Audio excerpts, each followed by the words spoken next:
All right, everybody, episode 3, Agatha House of Harkness. They said it. They said the word that we've always kind of hoped they would say, the word that technically was printed on a piece of paper a very, very long time ago that was in one of the movies, if you pay a lot of attention, which I didn't even know about until just now. But they finally said the thing. Hi, I'm Nando, and in these videos, I'm just going to break down the fun stuff from episode 3 of Agatha and the All Along. I keep wanting to say Agatha and the House of Harkness. I think I like that title better. Or Coven of Chaos, because right now that's what it is. It's a chaotic coven. I guess it takes place in her house, but whatever. I'm not going to talk about spoilers. I will say if you're looking for spoilers, try to avoid them, because there are spoilers floating around from a toy or something that was leaked and potentially, assuming it's real, gives up the identity of a couple of characters that have somewhat potentially surprising identity. I'm not going to reference that at all, so we're good. This episode was the first episode where they did a thing on the road. This is kind of what it feels like the rhythm of the show is going to be for at least the next 4 or 5 episodes. I realized until now this is a 9-episode show with the last 2 episodes coming out on the 30th, so I guess that's Wednesday, the Wednesday before Halloween. So honestly, it's more than I was expecting. I kind of thought maybe this would be like a 6-episode series maybe, but this is going for a full 9 episodes. So we're only a third of the way through. Basically what I'm getting from this episode is that every episode of this show is going to be a little escape room where all the guys go into a house. They dress like the theming. They go, wow, look at this theming. And then they get a little clue and they have to do escape room stuff. And then the door opens and they go to the next thing. Like, technically, one of the characters did die, which is like how this should work, right? Every episode, a character should die. But also, I don't know, maybe she didn't die. And this character, like, existed to be there, to be like the 5th member of the Coven or whatever, as opposed to the rest of these guys, which all have jobs. All right, so this episode, R.I.P. Mrs. Hart. She died. I know she has a name. I'm going to go with Mrs. Hart. Because I feel like that's the most respectful thing to call her, because it is the funniest. Look, I'm not calling her whatever her name was on that 70s show, a show I didn't really watch, so I don't know her name on that. Mom or something probably, right? No, Dee Dee, right? Or something. Some show. Listen, I love my sitcoms. There's just some that like didn't appeal to me. But yeah, Mrs. Hart, she like doesn't want to be on this road thing. And she doesn't think it's real, and no one has explained it to her yet. Like, I do feel like they owe her a little bit, like, all right, hey, we're witches. Remember the Wanda thing? You believe we exist, right? Obviously you must. So just assume this is another one of those things. Just take it seriously, work with us, and we'll keep you alive. We're not going to sacrifice you, like, on purpose. And honestly, what killed this character? She poisoned herself twice and then just fell asleep and died. Miss Hart clearly didn't have all her marbles together. Also, Mrs. Hart, I would love a little bit of information about the failed public transit system in Westview, New Jersey. Some sort of underground dig in a suburb? Like, considering Westview seems to be in central Jersey, if you believe central Jersey even exists, but like, it's not connected to like Jersey City or something. So this town, someone at some point tried to build a subway underneath it. I understand that this is just like a joke, but this feels so out of place. That being said, maybe they had a crazy mayor, like a Ice Town kind of mayor, who's just like, we're building a subway. Everybody else is like, what are you doing? And then he's like, I'm building a subway. And then he started building a subway, just digging a bunch of holes. And then he died. And everybody was like, this is the worst thing that's ever going to happen to this town. So we got a little bit more information about the sigil, the thing on Billy's mouth, or Teen's mouth, excuse me. I've been calling this character Billy since we heard he was cast. He is not officially Billy. I think in this episode, they tried to do some stuff to try to trick us into thinking it's not Billy, to thinking it's a different character. And I think based on how matter-of-fact they threw that information out and how early we are in the show, that can't be what it is, right? Like, Sashir Zamata just pulled beside and said, hey, Agatha Harkness used to have a kid, and she wouldn't even recognize him if she saw him. Maybe it's you. And he was like, But, like, that just can't be it. And I feel like we might meet her son. Like, I feel like the other things that she threw out as possibilities for what the son is up to are quite likely. Again, we're going back to the sigil as a big M on it. I do think that probably is going to end up being a Maximoff thing. I think we're supposed to think it's a Mephisto thing, and that's part of why maybe they threw that word out there.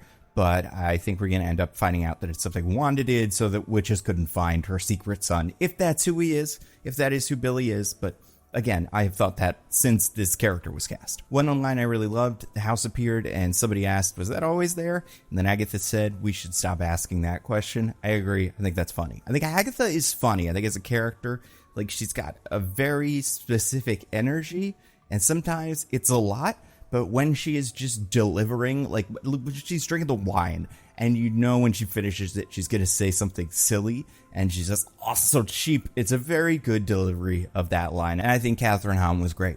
Okay, so based on what we know about the different episodes of this show, the houses are all going to be different themes. Now, I'm not going to go into what the future ones are, but they do feel like in the future they're going to be more specific. You're going to come into the house and then go, oh, it's this house. I see what they're going for with this. And this is all stuff that I've gotten from the trailer. Like, if you focus on certain shots, you can be like, oh, that must be this. I don't know what they were going for with this one. For a second, I thought it was like a practical magic thing. And now, having seen the episode, it's just kind of like a bougie, I don't know, like Grace and Frankie. Is that what they were going for? I can't tell. Grace and Frankie's does not scream witch to me. I've seen some of it. I don't think they ever, become witches. I think they're just older ladies. I also kind of expected the houses and like their individual trials to be more specific to the witches in that house. Like, I guess I expected us to go into a house and then this is this character's trial. But it does feel like you go into a house and everybody has a little bit of a trial. Like, yes, clearly this one was more zoned to Jennifer, but it wasn't so specific. I guess what I was kind of hoping is that every episode, a witch would go into the house, we would have all the witches hang out, then they would figure out what that witch's specific deal was. Why were they tormented? What was their traumatic past? Then they worked through that, or they died. It seems like it's going to be a little less focused than that, or maybe that's just the first one. We need to get one out of our system so we can understand the rules. I hope that's the case, because I think A, it makes the theming more fun, and B, we just get more into these characters, like we learn more about them. We got a little bit of information about all the individual witches. Some of them seem pretty straightforward. It seems like Jennifer was, I don't know, tortured by some weird science man who stole her magic. I don't know what character this is supposed to be. Lilia Calderu had something happen in the old country or whatever it is. She spoke in some other language, and then we saw a very specific figure. This is something that people have theorized also might be part of the show, is the idea of death. Now, death, much like the Living Tribunal, who we've only briefly seen, but like infinity, eternity, like Galactus, these are the cosmic entities of the Marvel Universe. They represent big concepts, and one of them is death, and it is usually a woman figure with a skull, like a skeleton face, and a veil or some sort of hood.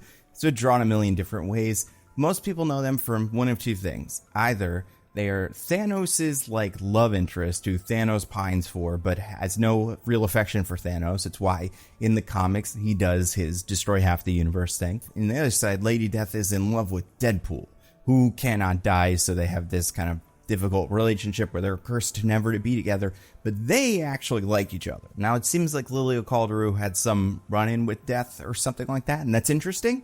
I'm hopeful that we see more of this character or this idea. I think the idea of death being something that is actively haunting these guys makes a lot of sense, especially since one of the things we learned is that Agatha seemed to sacrifice her son for the Darkhold, because she has the Darkhold now, and she did the little thing, opened up the little crib, and then the book was there, which, like, I don't know, man. Here's my thing about this episode. The fun stuff was fun. I like the fun stuff. I don't think any of the horror stuff really hit for me. Partially, I think it's because there wasn't a very drawn-out atmosphere. It all happened very quickly. And also because, like, in a moment like that, when, like, a baby was going to show up, and then it was a book, all it was just a baby making some noise, but then it turned out to be a book. Like, it wasn't like she picked up a baby that turned into a book or something like that. But I think all the other ones were like that, too. Like, character walks and then sees a face, and it's like, oh. But, I don't know. I don't know enough about horror to know what these scenes were missing, and to be fair, this is like an all-ages Marvel show, so it's not supposed to be as scary as like Insidious, but I do think that can be done. I'm hoping that in the future, when the escape rooms have more horror elements, that there will be more actual scares. The son, we kind of assume in the comics it's a person named Nicholas Scratch. In the show, the rabbit's name is Senor Scratchy, but maybe that is just she named the rabbit after her kid. It kind of seemed like he was going to be filling that role, or if anything, we would find out that the rabbit is actually her son with a curse on him or something like that. But it does seem like there was a Nicholas Scratch at some point, or maybe just a Nicholas Harkness, and he is gone. According to Shashir Zamata, it's got to be one of these three things. He's dead, he's a demon, or he's an agent of Mephisto. Not that he has to be one of those three things, but like, those are the three things she said are possible, and probably is going to be one of them. Now, first of all, Mephisto, very fun. Hooray. Second, dead, probably not dead. Demon, very possibly. Agent of Mephisto. So in the comics, Nicholas Scratch did work for and with Mephisto. He was like a wizard or sorcerer, whatever you call it, and he was just like a bad guy who made a deal with Mephisto. I would not be surprised if that's something we get more of here. I also think we didn't really get any closure on the Salem 7. They just ran away. And I assume those are just those witches who, in the 8th or 9th episode or whenever we saw it in the WandaVision show, we saw her steal powers from. But, like, yeah, I don't know. I'd be surprised if Nicholas Scratch ends up being the bad guy of this. But I guess if you want to create more Agatha stories in the future, having us find out that he's still around. Maybe you get to the end of the road and, like, Mephisto's like, you can have your son back or you can have your power. And it's like, yeah, he's been working for me this whole time. That's assuming Mephisto is in this, but like, I don't know. They said Mephisto. Also because they said this in the intro. Apparently, the word Mephisto is on one of the cards that Tony is reading in, I think this is the beginning of Avengers or maybe in the Iron Man 2. It's something Nick Fury or Coulson gives him talking about the Tesseract, so probably Avengers. So you can see the word Mephisto at some point in the Marvel Cinematic Universe before right now. Yeah, I thought the escape room thing was cute. I do think like it was missing a step for me. Like the thing is that's weird about it is, right, Jennifer is both the potion witch and the bougie witch. So when she's describing the things they need to get, and she's like, you need this eye of this and, you know, the dead thing or whatever, she knows what they are. And she also knows what that would be in this house. So why doesn't she just say, get me petroleum jelly, or get me honey, or get me something, you know, is there a steam room in here? We need something you would find in a steam room. As opposed to her saying the more witchy versions of those spells and then expecting the other witches to translate. Like, if Kale was the witch that did potions, but we're going to find out in this house, so she didn't really know how to do potions anymore. Like, she had done too much of this pseudoscience, like, skincare stuff. And then maybe, like, she would know what the potions were, but because she's so disconnected, she would have to work to, like, figure out what that was in a house. And then that was, like, a mystery. It just felt like every character was like, oh, Eye of Newt. Well, that's just this. I'll go get it. And that wasn't... That, I think, kind of undercut some of the tension. The faces were fun, though. I like their weird puffy faces. That was cute. I guess, okay, this is how you would do this. Mrs. Hart was really into the house. She's like, oh, bury me in this kitchen, all that stuff. You would have Mrs. Hart be the person that figures all this stuff out. Like, Kale reads the recipes, and she's like, I don't know where we're going to find this. Like, I have this all in my lab, but it's just named these things. Like, I'm not going to be able to figure this out. And then Mrs. Hart is able to just go through and go, well, actually, that's actually this. Like, if you know your ingredients, that's a fancy name for this. And she's able to guide everybody towards the things. Maybe that's how you do it. I don't know. Or Teen can do that because Teen knows more about magic because he's like a magic fan than any of these guys. Like how he brings in the sous vide, he'd be understanding like, oh yeah, this is kind of the way to modernize this spell because he's contemporary. That feels like what this was missing to make it feel more urgent and to make it feel like something the witches could solve as opposed to just getting it all at the end and then remembering to put the blood in. Like, yeah, some sort of working together. I guess we have to find out, like, what is the road actually supposed to get out of these people? Because right now Lilia said, like, fear. It's what we fear the most. And it's like, is what you fear making potions? I guess that's kind of scary, but feels like there's more to it than that. And this house didn't seem to reveal that much. Is Miss Hart dead? I'm going to say no, just because this doesn't feel like the kind of show that would kill her. Like, I think she appears dead now, that I think she will be back when we're done with the road, or this is not Mrs. Hart, this is another character in disguise. Like, I do think there's a good chance that this is Rio, Aubrey Plaza's character. We didn't see it all here, and I know is around for this Witches Road stuff, so I wouldn't be surprised if she just is like, oh yeah, I was just sneaking in as her. You guys all remember me, right? And they're all like, oh god, you brought her.